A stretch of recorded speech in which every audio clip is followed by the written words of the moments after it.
Over the past decade, I've watched American troops operate on the front lines of war in Iraq and Afghanistan, both as a U.S. Marine and later as a journalist. During that time, two things have struck me. First, Americans have developed a low tolerance for seeing their soldiers return home in coffins. And second, soldiers are surrounded by an overwhelming amount of new technology. It's now part of their everyday lives. These two trends are shifting the way the U.S. fights its wars. The Pentagon is currently building an army of what it calls unmanned systems. It's their fastest growing arm of development. And there's a momentum to create machines with more autonomous capabilities, robots which can take certain decisions themselves. But what will this new era of warfare look like? And do the legal and political structures exist to deal with it? These are big meta changes that are happening in war that we've got to wrap our heads around. So I see this as a very major threat to respect for human rights. What is war going to look like when it's robot versus robot? Who wins that war, and how can you even tell?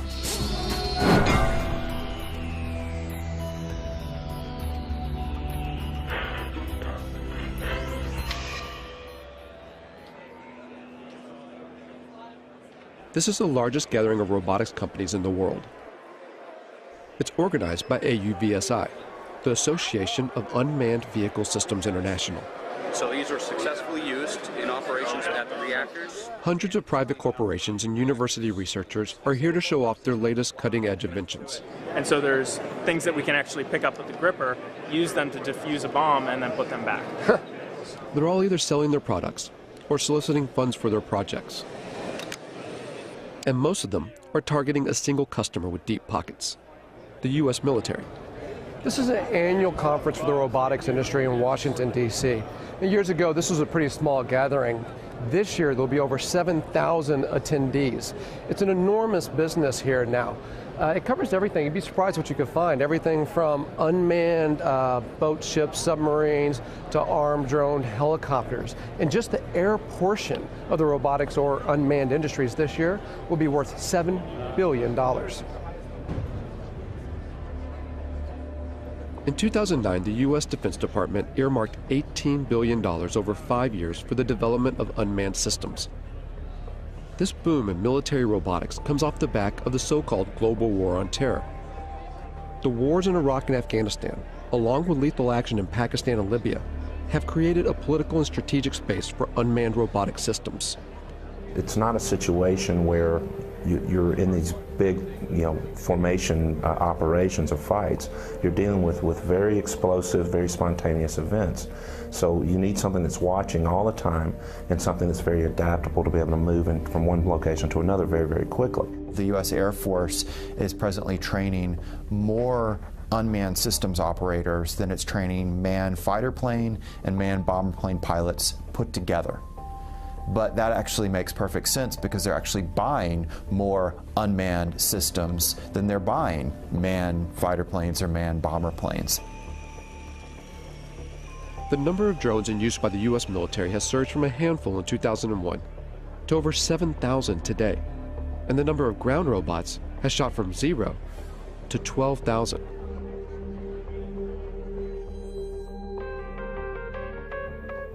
When you start to take a look, the amount of robot research funded by the U.S. military is astonishing.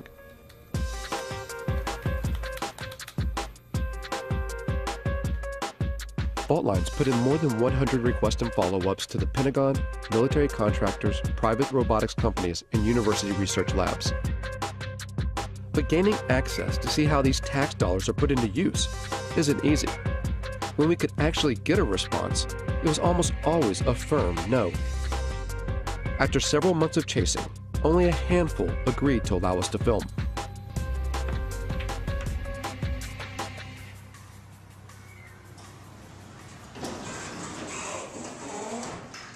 Tardec was one of them. It sits on a base just outside Detroit, Michigan. If you just want to try it out, drive. Seriously? That's it. An Army research facility from World War II. It used to build tanks. Wow, look at that. Now much of their work is dedicated to robotic technology.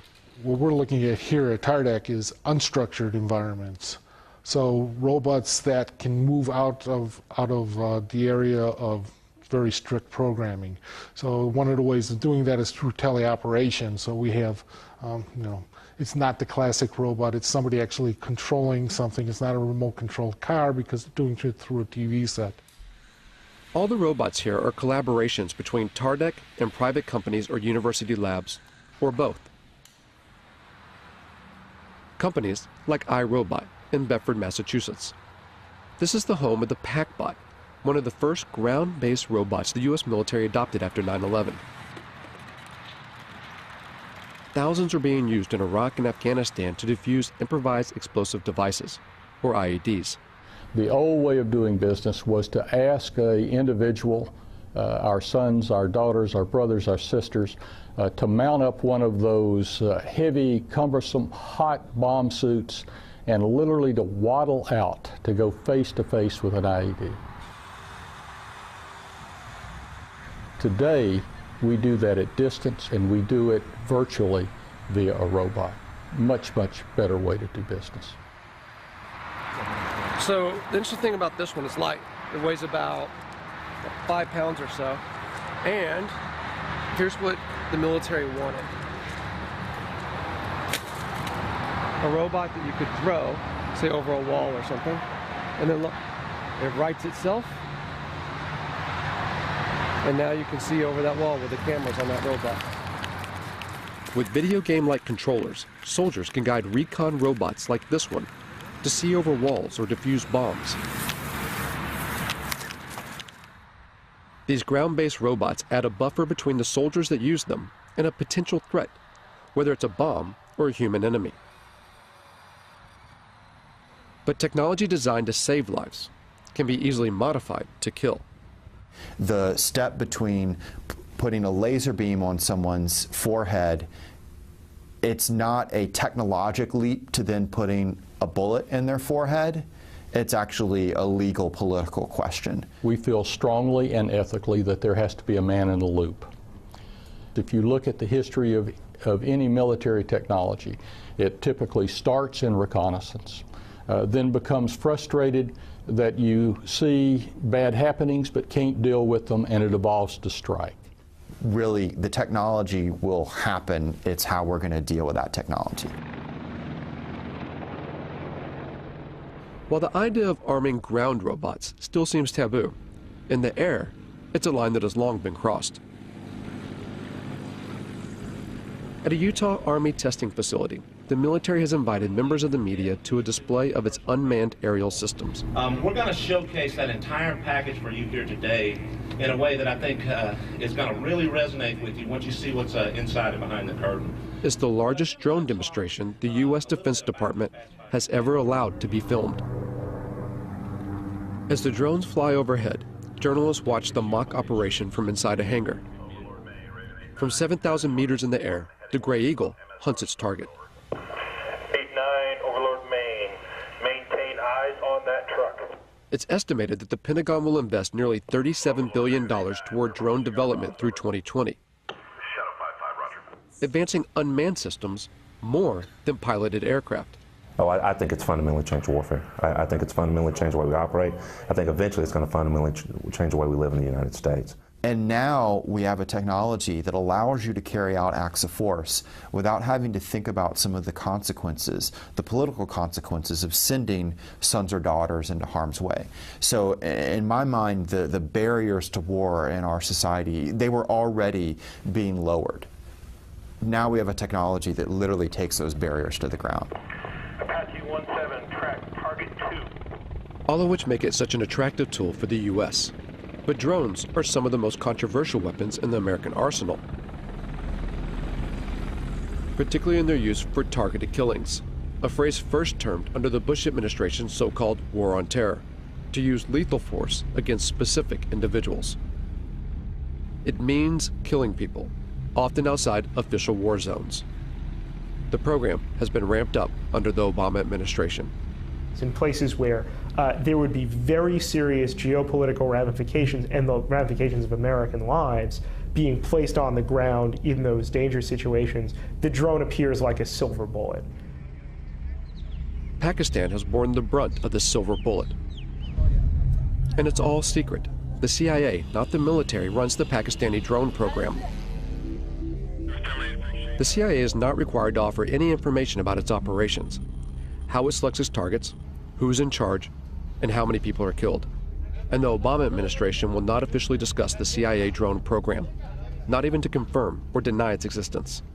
If they can't even say the word, where's the accountability? How could we even know how well this program is working, even if you want to put aside the questions about whether we should be using drones as instruments of war? There's just so little transparency and so much opacity when it comes to this program, when it belongs to the CIA, that some people now think if it belonged to the military, you could at least get more insight into how it works and then debate about whether it should be run this way.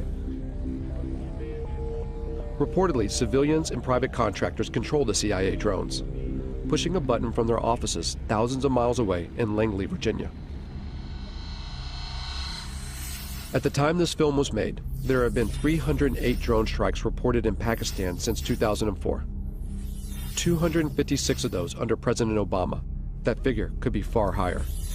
Over 200 strikes hit the region of Waziristan alone, roughly one attack every 4 days. Conservative estimates put the total number of deaths around 2,900. Of those, over 750 were civilians, including 175 children. And at least 1,100 people have been injured. The CIA and the Obama administration have extended these strikes to Yemen and Somalia, and according to recent U.S. diplomatic cables released by WikiLeaks, the United States is building secret drone bases in places like Ethiopia and the Seychelles, an indication that Washington wants to increase surveillance and strikes in the region. At least a dozen strikes have been carried out in Yemen, one of which in late September killed Anwar al-Awlaki, an American-born imam with alleged ties to al-Qaeda. The willingness to target and kill a U.S. citizen provides just one example of how this secret war often operates beyond recognized legal boundaries. If a intelligence operation carries out an airstrike that goes awry, that accidentally kills civilians, that violates the rules of engagement, there's not a court-martial process set up for that. There is, in my view, at the end of the day, no accountability for what is going on now. Philip Alston spent 6 years studying the legality of the U.S. drone program for the United Nations Human Rights Council. The congressional committees have, as far as anyone knows, never exercised oversight in any specific way in relation to these killings. He says that the American government's justification for the strikes, self-defense in response to 9/11, even now, 10 years later, is a manipulation of the international laws governing conflict. Now, in terms of international law, that represents a fundamental breakdown in what are called the rules on the use of force. It would enable the United States to use force against any target, any country, any time. Following 9/11, Congress passed a resolution called the Authorization for Use of Military Force, or AUMF. It allows the U.S. president to use military force anywhere against people believed to be responsible for 9/11. And when the Obama administration has been asked, what authorities do you possess to go, into Yemen, to go into Somalia, even, outside Afghanistan into Pakistan, for the purposes of attacking people that you say are aligned with al-Qaeda, they use the AUMF. I think the U.S. is certainly risking setting itself up for a significant global backlash against its extension of power extraterritorially. But the bigger problem, of course, is other states saying, well, this is the norm. You do it. Why shouldn't we do it? The UN Human Rights Council has taken no action to further investigate the legality of the U.S. drone program. While the U.S. continues to expand the program, 45 other nations are working on their own drones, many being sold on the open market. In the rush to turn out robotic military systems, who buys these technologies and how they're used has minimal international oversight. In short, the law is not keeping up with the pace of development. technology doesn't stop, and that's, I think, one thing that people need to realize is that it's accelerating ever faster, not just in the number that we're using it, but how advanced it is. The accelerated pace of development is such that it is inevitable that we are creating machines that are going to be able to do things we cannot currently conceive of them doing. I think if the United States were serious, part of this major program to, if you want to create a word, to robotize its war-making functions, would be to build in various safeguards designed to ensure respect for the laws of war. There has been a mad dash for advancement with very little consideration for how that advancement will play out against human society. And Rita J. King is a futurist who studies the potential dangers that technological advances in robotics and artificial intelligence can bring.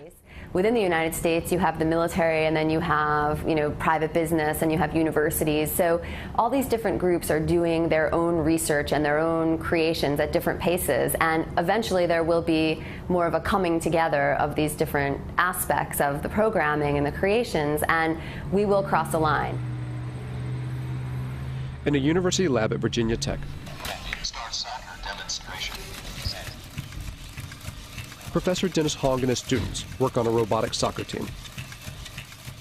The real thing is, if you want to use these robots outside the lab in real life doing real work, then without all the skills needed to playing soccer, it won't happen. So it's a really good controlled competition where we can develop all the technologies needed for robots to be used in real life. Virginia Tech's funding comes from a variety of sources. These robots are part of a project sponsored by the National Science Foundation. But they also take on projects financed by the U.S. military. So as a research lab, the technology we develop, we want the society to be using our technology. Of course, many of our robotics projects, most of them, if not all of them, are to help the society. But here they recognize that a technology's ultimate use is unpredictable. Time to time, as a group, we sit down and discuss about these kind of problems. Mainly, it's very sensitive, especially for when we work on military-funded projects and those kind of things. But many times, we don't have any control once it leaves our hands. However, that's true for any technologies, any science besides robotics as well. It's hard to put a timeline on how fast robots and artificial intelligence will develop.